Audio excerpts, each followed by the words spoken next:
Unë jam Afrodita Morina, jam 18 vjeçare dhe e kam shkruar një poezi që do doja që ta dëgjonin gjithë njerëzit.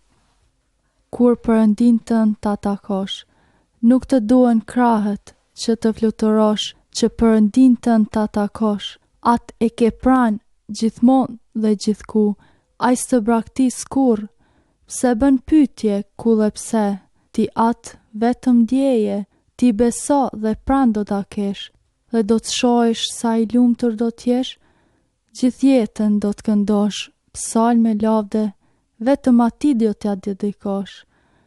Do të ndjesh po si një princ, shpirtin do ta kesh visnik, zemra do të mbushet me bojari, dhe gjithmonë do t'jesh i rrethuar me dashuri. Atëherë armikun do ta duash si mik, të keqin si atë që ka nevojë për ndihmë, të humburin do ta bindësh që ka shpresë, të varfrin që ka vlerë. Vetëm atëherë do ta kuptosh sa është e rëndësishme të besosh dhe sa kënaqësi është kur Perëndin tënd ta takosh. Amen.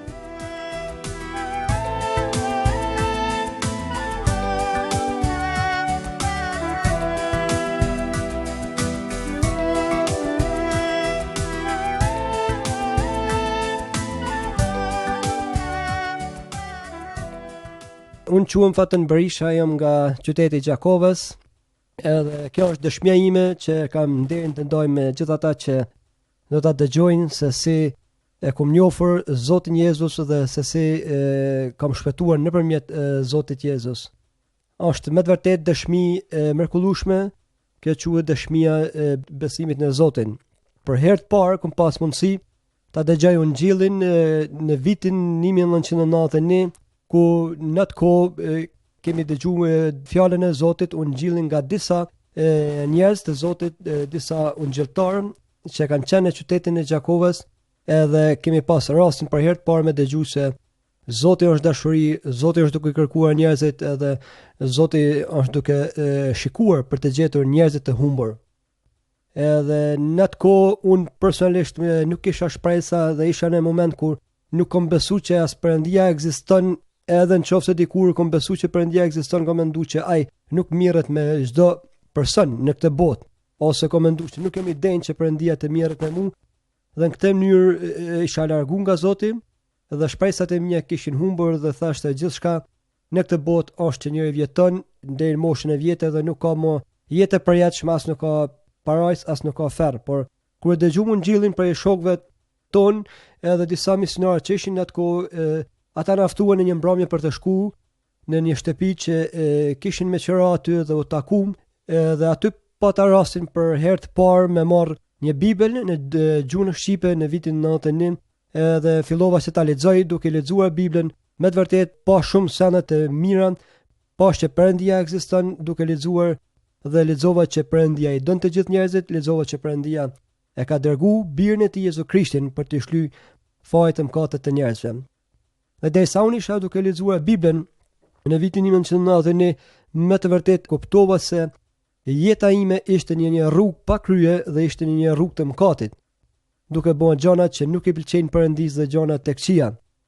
Edhe aty ishte momenti kur unë hasa dhe pava se ka shpresë dhe Perëndia mund t'i falë fajin e mëkatit nëpërmjet Jezu Krishtit. Më kujtohet atë mbrëmje nga ajo shtëpi e vogël që ishte me qira, që ata misionarë rrinin, e mora këtë Bibël në gjuhën shqipe dhe u ktheva në shtëpinë time, dhe ishte interesant që për herë të parë unë lexova 6 orë Biblën, edhe me të vërtetë Zoti më kishte dhënë një etje, jo që isha një lexues i mirë ose që kisha çaq dëshirë për me lexuar shumë libra, por me tërheqë fjala e Perëndis, dhe gjatë atyre 6 orëve unë e pash që Perëndia ekziston, Perëndia më don, edhe Perëndia ka dërguar Jezu Krishtin për mi fal fajin e mëkatet e mia. Pastaj unë e kuptova veten që jam në gjendje mëkatare dhe bëna vendim se do ta pranoj Jezu Krishtin. Dhe pas disa ditëve shkova në bashki dhe thash dëshoj që ta pranoj Jezu Krishtin në zemrën time, të ndryshohet jeta ime dhe ta ndjeki Jezusin edhe të bëj vullnetin e tij. Dhe më kujtohet që ishte kjo lutja që unë e bëna për herë të parë dhe thash, Zoti Jezus, kërkoj falje për fajin e mëkatet e mia, për gjitha padrejtësitë që kum bë, pabesin që kum pas në tojte dhe çdo gjë që u kon jashtë vullnetit tanë. Edhe rrefeva me gojën time, me zemrën time, rashën e gjoj para Jezu Krishtit dhe me të vërtet në ato momente unë ku mora faljen edhe sigurinë Perëndin. Që nga ajo kohë deri me tani jeta ime ka ndryshuar dhe jeta ime ka marrë një formë, një model të ri, duke bën vullnetin e Perëndis, duke pasur paqë, gëzim dhe gjitha të mira që Perëndia i ka dhënë në jetën time dhe në familjen time. Kështu që pasi Zoti më shpëtoi jetën dhe më dha dritë në mendjen e zemrën time, fillova që të shërbej dhe që të shkoj në bashkësinë ungjëllore në Gjakov, edhe ishte kënaqësi mi shërby Zotit dhe marr pjesë në përshërbesa. Pastaj çdo ditë më tepër që vinte kuptoja vullnetin e Perëndisë, çfarë Zoti don me bë me mua, edhe fillova që të shërbej me fëmijë, fillova që të shërbej me të ri, edhe me disa aktivitete tjera në qytetin e Gjakovës edhe në fshatat përreth. Pastaj në vitin 1997 kuptova që Zoti më kishte thirrur që të drejtoj një bashkësi dhe atëherë është formu bashkësia ku unë fillova që të shërbej dhe të drejtoj të udhëheqë këtë bashkësi me një grup të rinjesh. Edhe na kujtohet që ishte era e parë kur ne filluam takimet që të mbledhemi së bashku, të lutemi dhe të studiojmë fjalën e Zotit, Biblën, dhe mbajtëm në park që ishte në qendër të qytetit. Edhe që nga ajo kohë ishte kënaqësi për të pa një etje të madhe, dëshirë të madhe të njerëzve, të rive, të burra, gra, të vjetër dhe fëmijë që kishin dëshirë të madhe për ta njoftur Zotin dhe për të kthyer te Zoti, dhe për ne është privilegj për ta ndarë këtë lajm të mirë, për të dhënë dëshminë tonë dhe për t'ju treguar që në fjalën e Perëndis thuhet që Perëndia i dën të gjithë njerëzit pa dallim.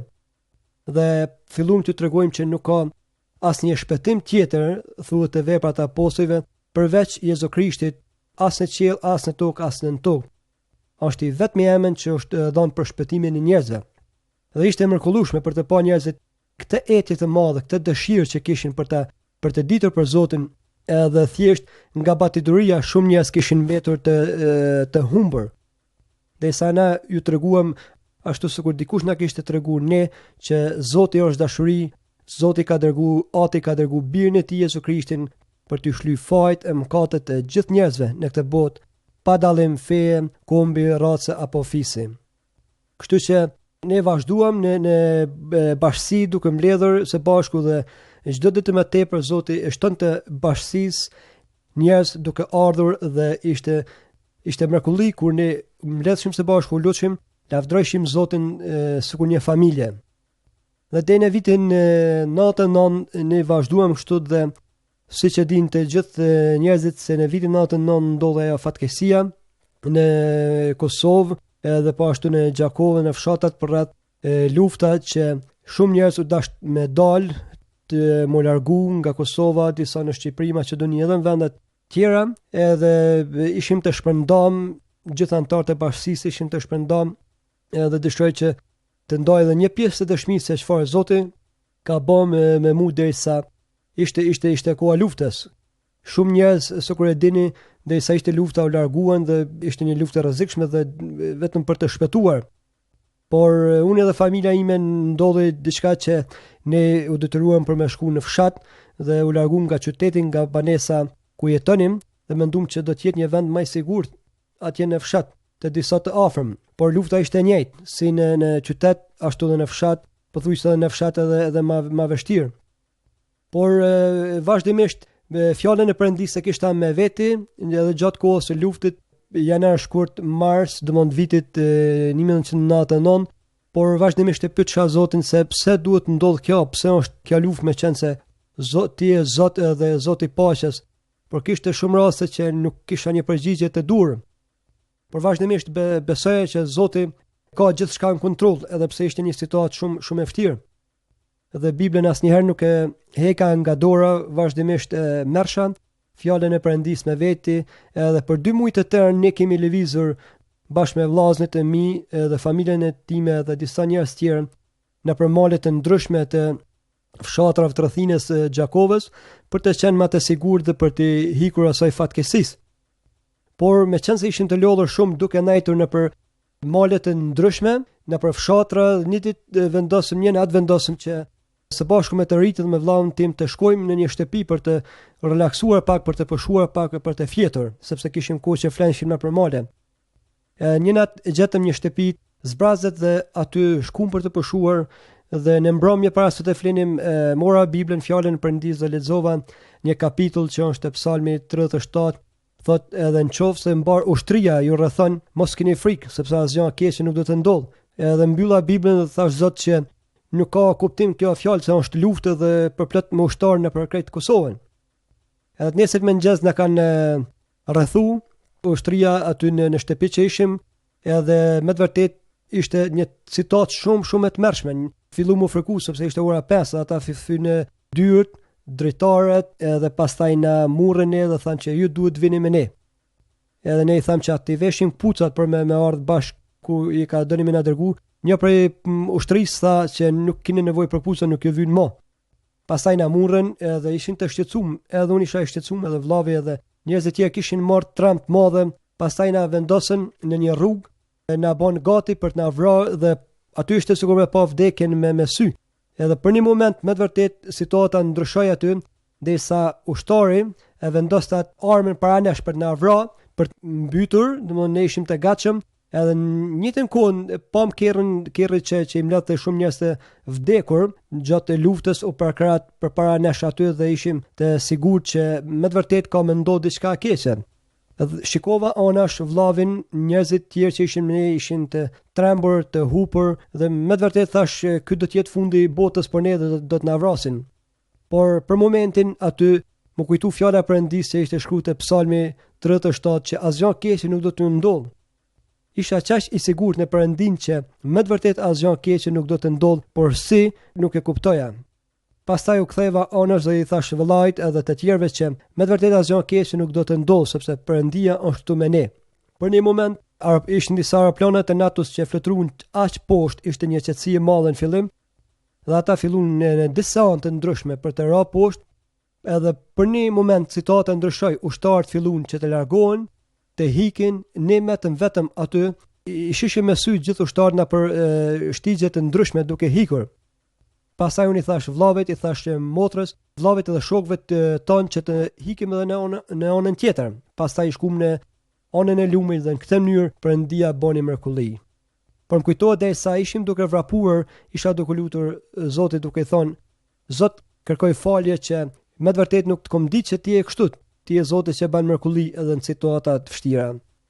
Kjo është një pjesë, një dëshmi që ka ndodhur në jetën time dhe me të vërtetë që Zoti e ka treguar lavdin dhe forcën e tij në mua gjatë luftës që ishte vitin 1999. Kështu që e kuptojmë çdo ditë më tepër që Perëndia është dashuri dhe Perëndia është duke kërkuar edhe juve që tani në këto momente keni pas mundësi për të dëgjuar që këtë dëshmi që Zoti është i gjallë dhe vepron.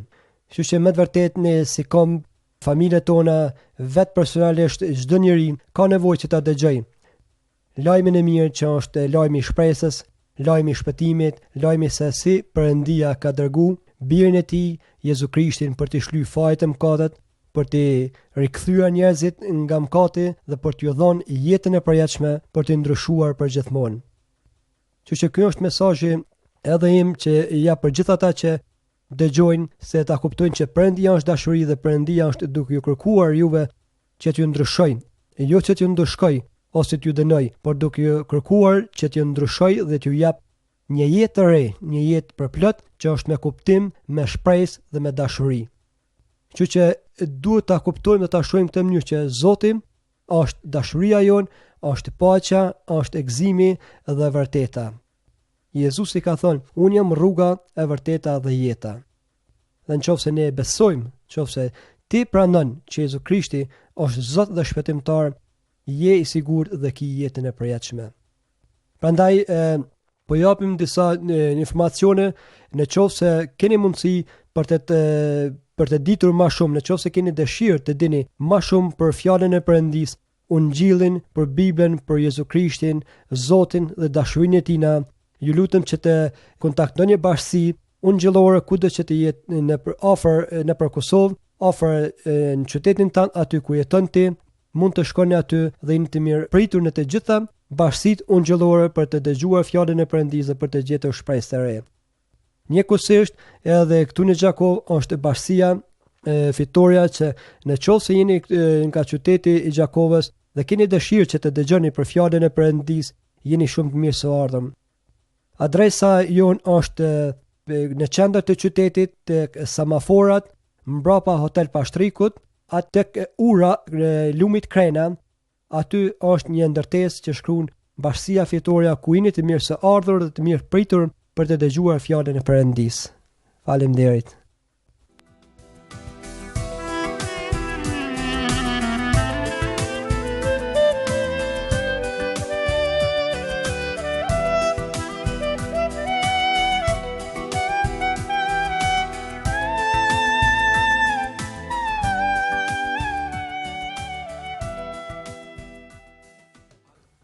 I këndojmë Zotit në lartësi, këndoni Zotit o miqtë e tij. Zotin ta adhurojmë në lartësi, këndoni Zotin o bitë e tij. Lumajnë ri që ndëgjon fjalë të tij, lumajnë ri që u pagzon emrin e tij, lumajnë ri që është lyer nga mëkati. I themi Zotit, ti je Zoti ynë. I themi Zotit, ti je shpëtimtari ynë. Zotin ta adhurojmë në lartësi, këndoni Zotin o miqtë e tij. I këndojmë Zotit në lartësi, këndoni Zotin o miqtë e tij. Zotin ta adhurojmë në lartësi, këndoni Zotin o bitë e tij.